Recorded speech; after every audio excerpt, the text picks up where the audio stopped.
Welcome. We gather here together to train our hearts and minds on a place and a time kin to our own.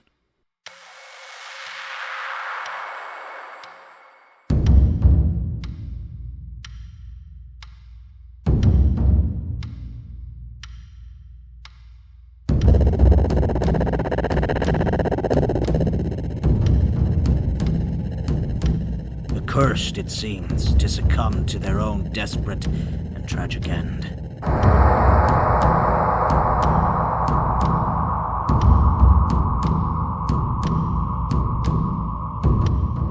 They call, and we hear them.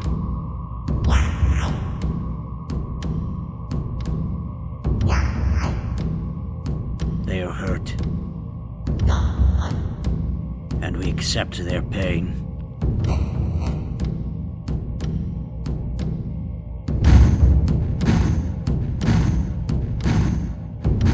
They are at their end, and we will carry them on in our memory. Bear witness to the voices from the Umbra.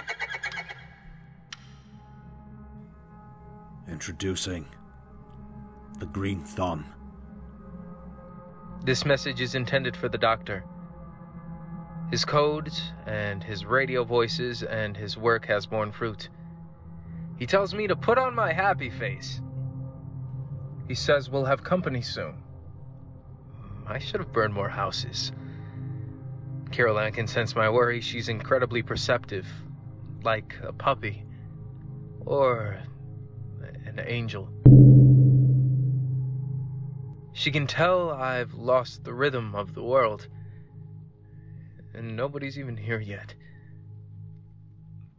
Sometimes my thoughts are like poetry, more and more lately. The Doctor tells me I'm coping. With what? I ask him. But he doesn't answer that question anymore. I'm not sure how Carol Ann feels about the Doctor. I'm not sure how the Doctor feels about her either. I'm sure the Doctor is a father. I'm sure he misses his children.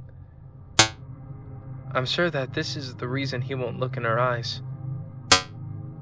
I'm sure he doesn't mean to make her cry. But we all make mistakes sometimes, don't we? This message is intended as a line in the sand. I will protect that which I love.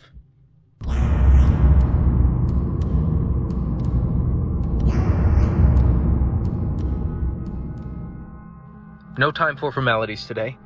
Must spend all my time anxious and annoyed and fearful. One of us has to, and it certainly won't be the Doctor. All smiles and cheer and excitement. Keeps talking about getting me back on my regiment. More people equals more trade, apparently. They're coming in from the north, somewhere seriously cold. Here the cold comes and goes for a while before it settles. Not there. They had cars for a while, but the snow and the world killed them quickly. They've been moving for almost 2 weeks. Carol Ann is nervous. She doesn't let on too much, but I can tell. It's probably me. I'm a bad influence. Whatever they're burning, the smoke is dark. They're not subtle people. These people. These invaders. These animals. They could always keep walking and find somewhere even warmer. How are people still the problem even now? Maybe the smoke will attract a blob. Maybe the blob will roll by another one. There's not many, but they're out there. Not many here either, but they're around. Maybe the wind blow a bit. Maybe a drifter will spin. Maybe we won't have to worry about these people at all. That's what I want for Christmas this year. Even though it's early. What do you want for Christmas this year? It's gonna have to be special. Maybe I'll just hang them from the school like prayer flags. You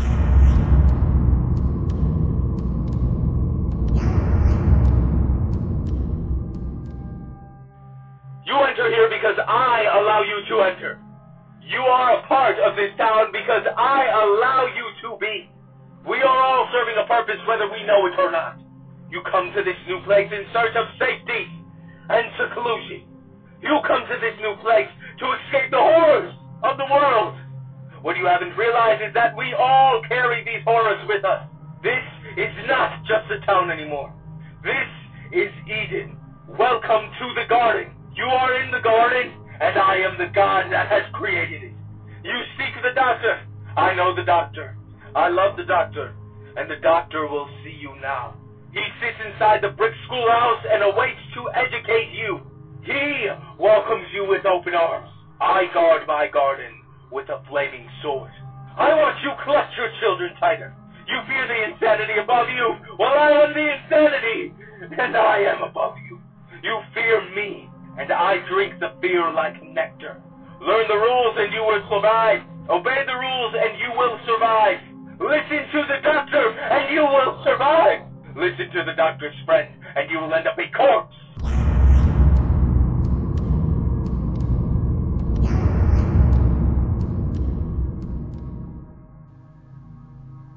Everybody has gone to school. All the children. All the adults. But when I went to school, all the doors were closed. We had a plan. The doctor and I. Though I can't seem to remember it now. We had a plan for all the people that were coming, didn't we? We were running low on fertilizer after all. There was a point during the night, during every night, where I can't tell if I'm sleepwalking or just walking. That's when I've been putting up the fences. If I was sleepwalking, then what I saw doesn't matter. It could have been a nightmare. If I was just walking, then in that case I know a little secret. I know that the new people don't have eyelids. They must not, because they're always staring. I met a family last night. Mother, father, kiddos, kitties, mommy, daddy, mama, papa, youngins. Father Daddy wore a suit and put boards on the windows. Mother Mama was laying out the few things that they had on the floor. Carol Ann and I watched them from the sidewalk, quiet and respectful. The child, came up to me. Nobody noticed at first, it was just us three. The kiddo said, "What's your name?" I told it. And the little thing nodded and said, "I like your baby." I said, "Thank you very much." It was only polite. I used to have a baby, but it got lost on the way here. Did you look for it? Daddy says we couldn't. Daddy said we had to go. I don't know why I did it. It was probably a mistake. I looked that little thing in the eyes, and I told it the truth. I told it that the baby was alone and cold. I told it that that baby missed its mommy and daddy. I told it that the baby didn't know why it had been left behind, and that's when the tears started. I told it that the baby didn't mean to get lost. I told it that the baby didn't know how to keep up. I told it that it was responsible of the parents to look after the baby. And that's when boards stopped being put up on the windows and the possessions stopped being laid out. I told the three of them I was just telling the truth. I told the three of them that the truth caused the tears, not me. I told the suit that there was no need for violence. And that's when I started bleeding.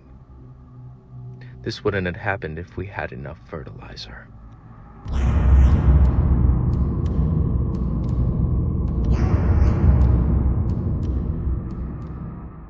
Tall fences make good neighbors, so good neighbors make tall fences. Step on my turf and I'll step on your neck. Use you to fill the gaps to keep out the cold. Tall fences make good neighbors, so good neighbors make tall fences.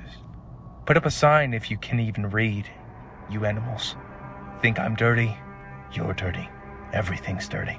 I saw the smoke on the horizon that was dark smoke. So don't tell me I'm dirty when there is dark smoke on the horizon. Sign says keep out. Sign says private garden. Sign says beware of dog. Sign says I'll pop your eyes out.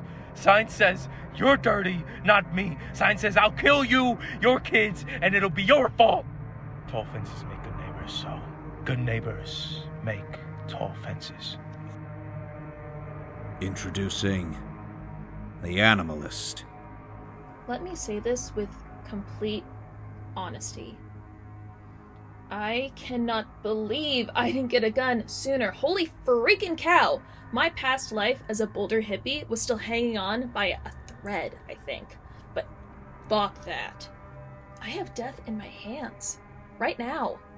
I wouldn't have to expend any energy at all. Wouldn't have to put in an ounce of effort. Just one quick crack. And that man's head is jello. Or mine, I suppose. They both seem the same when you can't remember your own name. When you can't remember your own name, the line between yourself and the stranger tends to blur, I think. I don't know his name.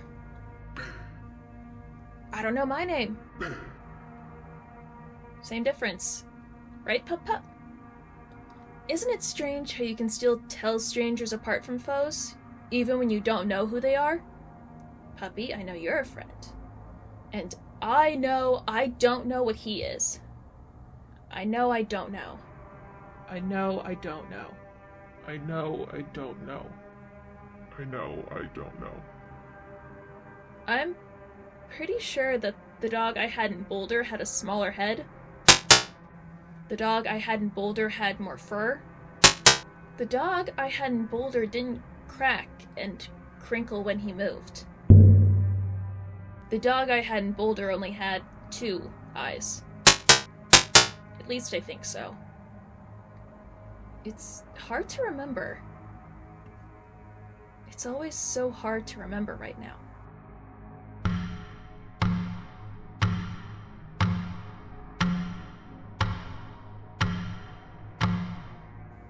I've done it.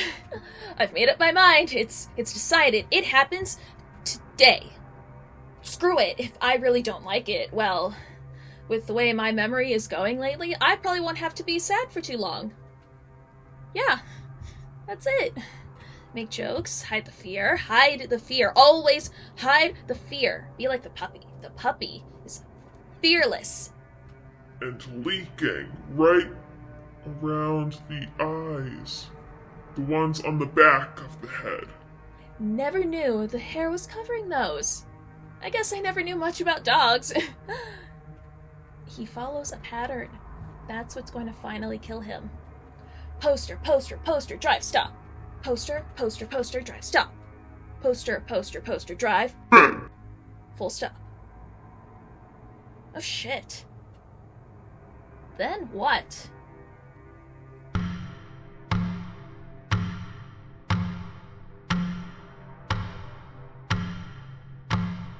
Let the trial commence.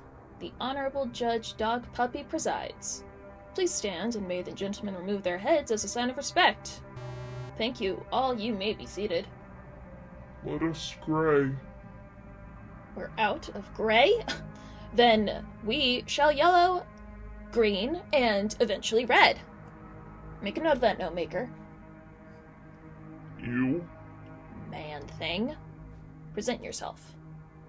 Head off, please. I think I made that clear. You've been found guilty. Any arguments? I'm sorry, you are too far away to be granted an opinion. Just get in the car. You fuck.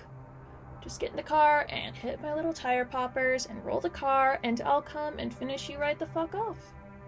Judge, a ruling? The bloated and tumor-ridden judge, Pup Doggy, has sentenced you to death. Be a good boy and get in the damn car.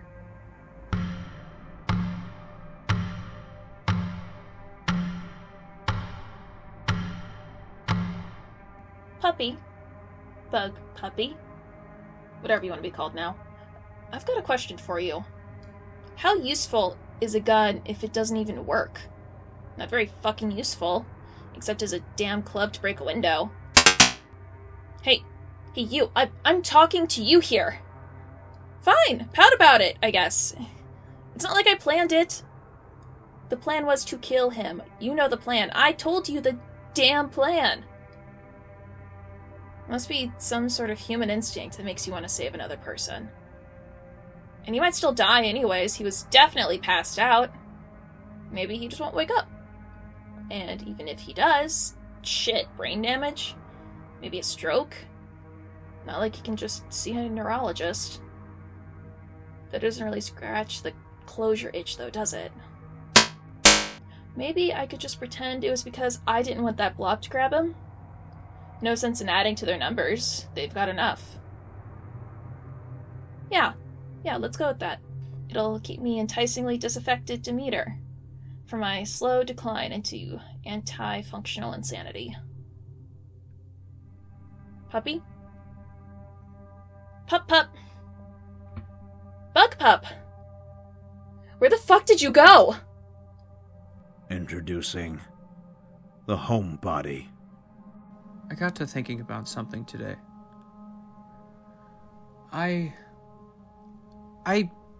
think I've talked about my dad a bit in the past. Maybe not recorded it, but I've definitely talked about him, to myself, at least. My dad was smart. Not always book smart, but country smart. Whip smart. Land smart. Had a good head on his shoulders. My dad had things together. Right up until the day he didn't. It was more than a day. It was years. But it went by like a day. The slowest day there ever was. And the fastest years. And there's no word for that, because anybody who might have made a word for that was too busy dealing with their dad not having anything together anymore during the fastest years there. That ended up being the slowest day. I lost a name today. A big one, too. I wonder if my dad felt shame like this. I keep telling myself it's not because I'm too far from home. I keep telling myself that doesn't make any sense. I keep telling myself that, but it doesn't seem to make a difference. But it doesn't matter now because I'm too far gone. And maybe not a very small part of me wants to lose more than the name. Maybe that part of me wants to lose it all. Maybe I think it'd be easier that way for a while. I wonder if my dad felt shame like that, too. What happens when all you have is you, and you don't want that anymore?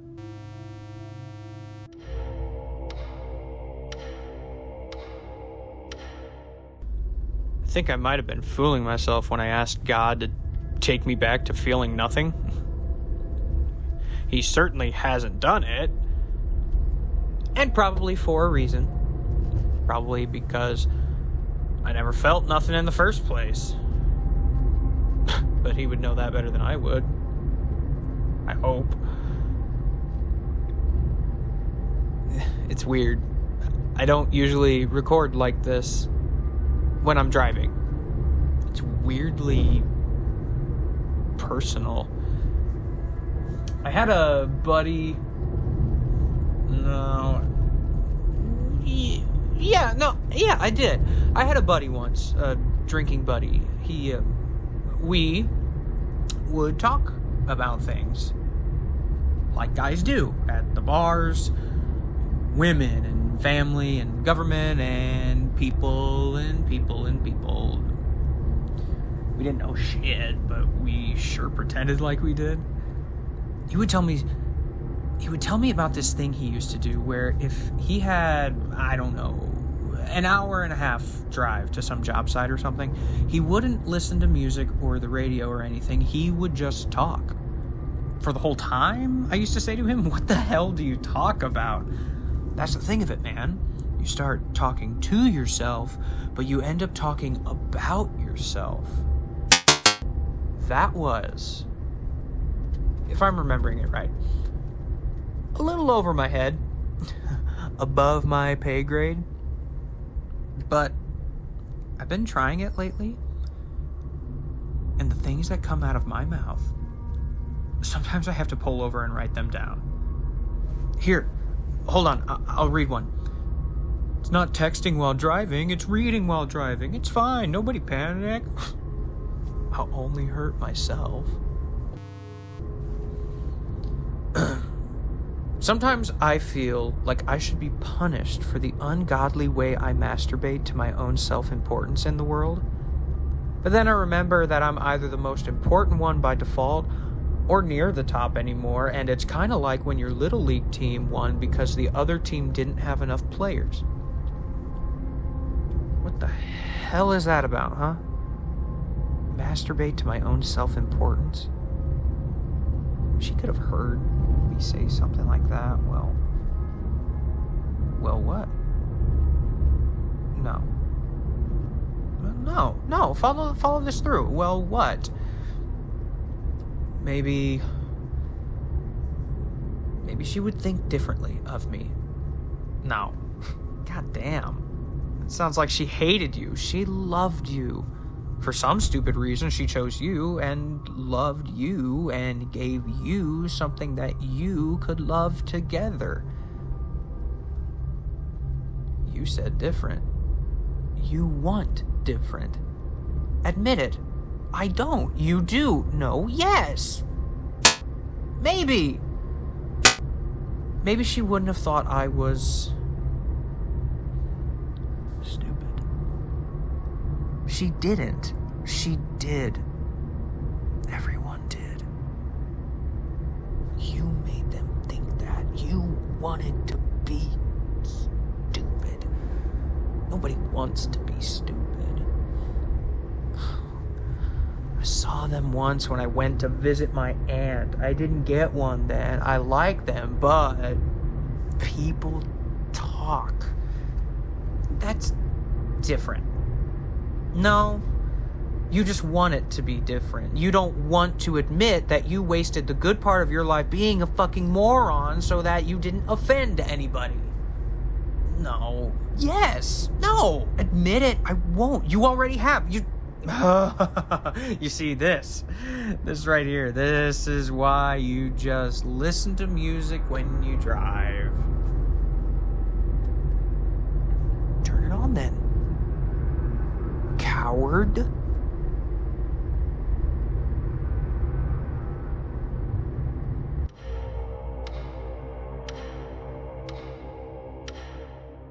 This is not a full recording. This is just a little update, like crossing a day off a calendar. Need to remember to make more posters either tonight or tomorrow. I've been a little fixated on the sketchbook lately, and I'm almost out.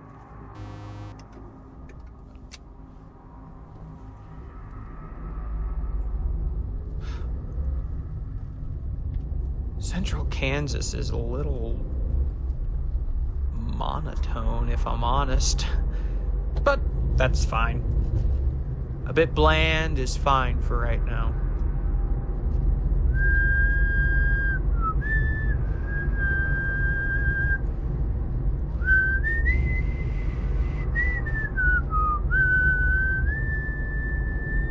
probably it for now. Posters, a recording to keep track of the day, and... What the hell is... Fuck!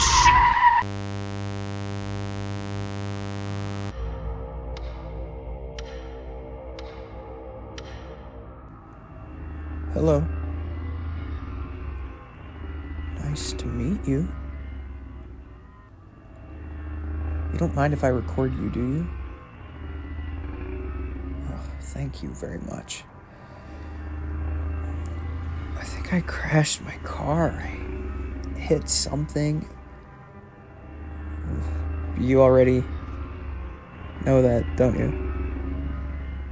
I was pretty sure you were all monsters. Did you know that? But I sure didn't get out of that wreck by myself. Don't think I don't know that. I sure wouldn't have brought all my stuff with me if I did, but you did, didn't you? You're much smarter than we give you credit for. You've got to be a special case, right? I mean, with any of the others, I'm pretty sure I'd be a part of you right now. That's how it went. A blob actually saving someone. I wish I had someone to tell this to. Besides you, of course, but you get it. Thank you, if I haven't said it yet.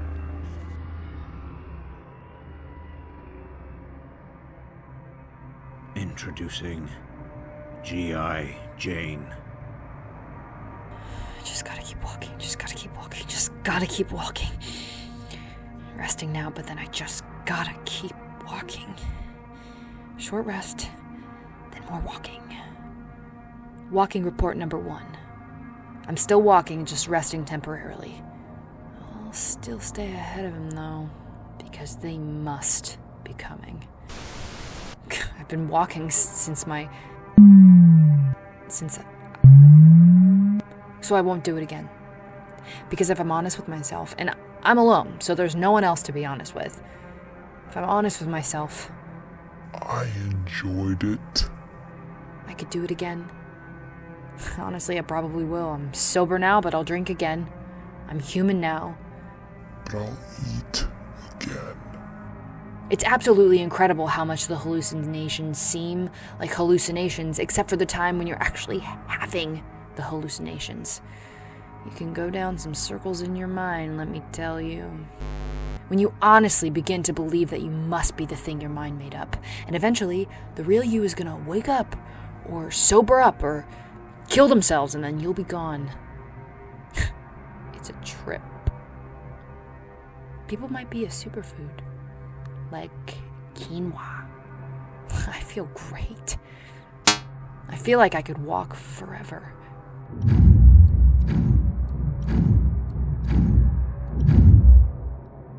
There was a safety and a certainty attached at the top of the island that I didn't realize until I left. In the midst of the project, it's hard to see just how much you've done, but wow! There are a lot of blobs down south. I'm almost proud of myself. I was on my way to a good old-fashioned blobby genocide. Pity. Is it genocide if it's things that used to be people but aren't people anymore? No. Not really, right? They're dangerous.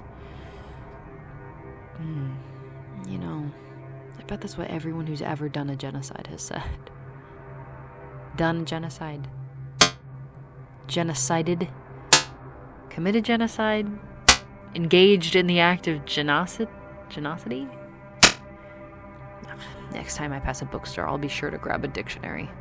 Look that shit up, or else it's gonna bother me. Actual update, I suppose. Traveling south away from the new people. I think they've been following me, or at least attempting to. I've laid a few false trails and doubled back a handful of times, and I think I managed to see a few of them without spotting me, but how can you be sure? Hold on, it's happening again. Peyton is back. Not all of them, about half. He's looking at me from behind that light pole up ahead. Oh, he was watching while I ate. He must have been. That's why he won't come closer. No. No, not real. Not real, not real, not real, not real. I'm in control. I'm always in control. See? Gone. I can do this. I can cope. I'm not done for yet.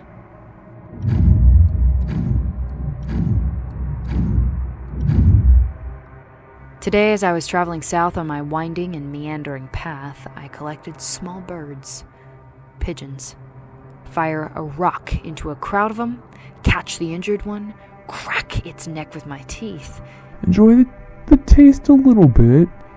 stuff it into my little sack, rinse and repeat, planning to leave a little message for anyone who might be following this path. Spell out, turn back. Spell out, death ahead. Spell out, this is all your fault. Then return to the shadow of the buildings. I don't walk in the streets anymore unless I have to. I don't walk in the sun unless I have to. Stick to the edges and move with purpose, always watching, always listening, except for when the rage hits and a rock flies into pigeons and the neck snaps and the blood comes and everything is okay for the moment. Peyton doesn't leave anymore. No matter how many times I tell him I'm in control or that I'm not real.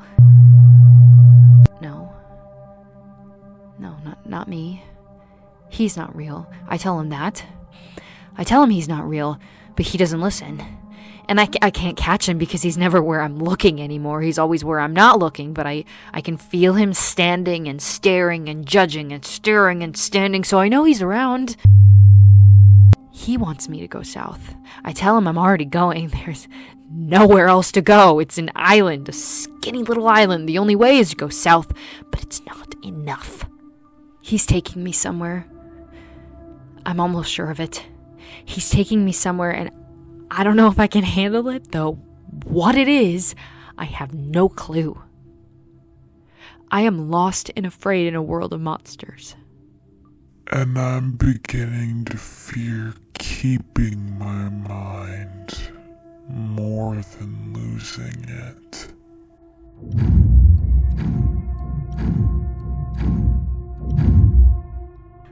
I had a dream, and I don't know if I had it while I was asleep or while I was awake, which is troubling, but so is the dream, so bite me.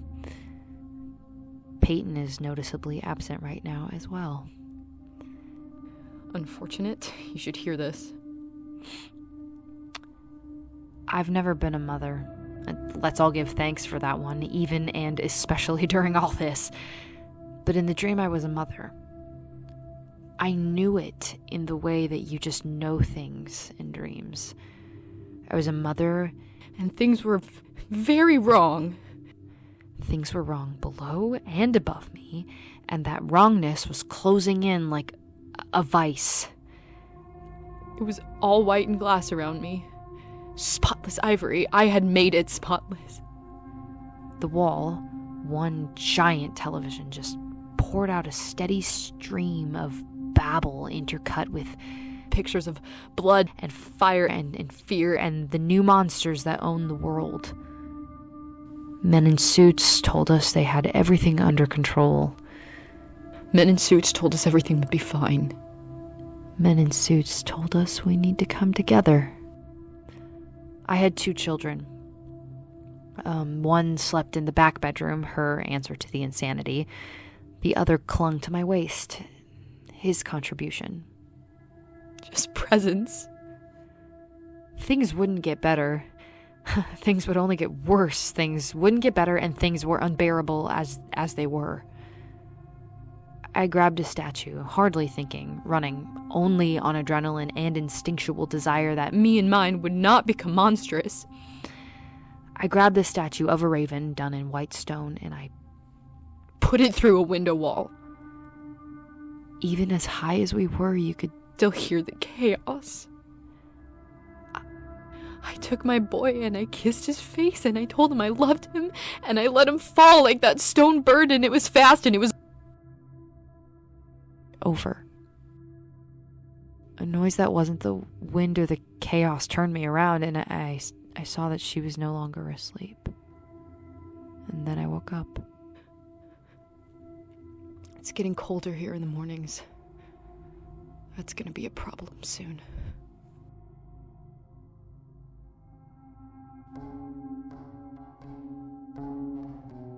The stories remain.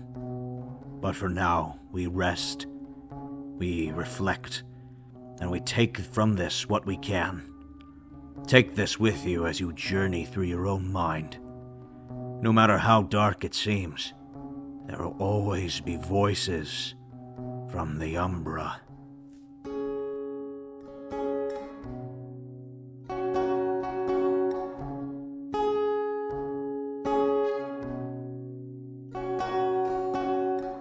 Voices from the Umbra and the Think Tank High Council would like to thank the research team, who so bravely connected to the individual voices themselves at no small personal risk.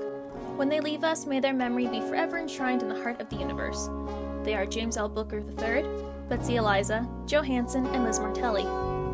Voices from the Umbra and the Think Tank High Council would like to thank the archival team, who each gave a part of themselves to further the vision of the species they were born as. May the gifts they gave us be cherished always. They are Kelsey Potter, Chase Knieven, Alexander Wolf, and Edward Hoffman. If you feel the stirrings of curiosity within your soul, or simply wish to connect to the voices on a deeper level by seeing art and artifacts produced by those whom you've just heard, as well as a blog chronicling the history of our organization and writings from our leader, Grandfather Spalding, please join us online at voicesfromtheumbra.com. Find us on Facebook at facebook.com/voicesfromtheumbra, and our Twitter is Umbra Podcast. Our email is vftumbramail@yahoo.com. They call, and we hear them. They are hurt, and we accept their pain. They are at their end, and we will carry them in our memory. Bear witness to the voices from the Umbra.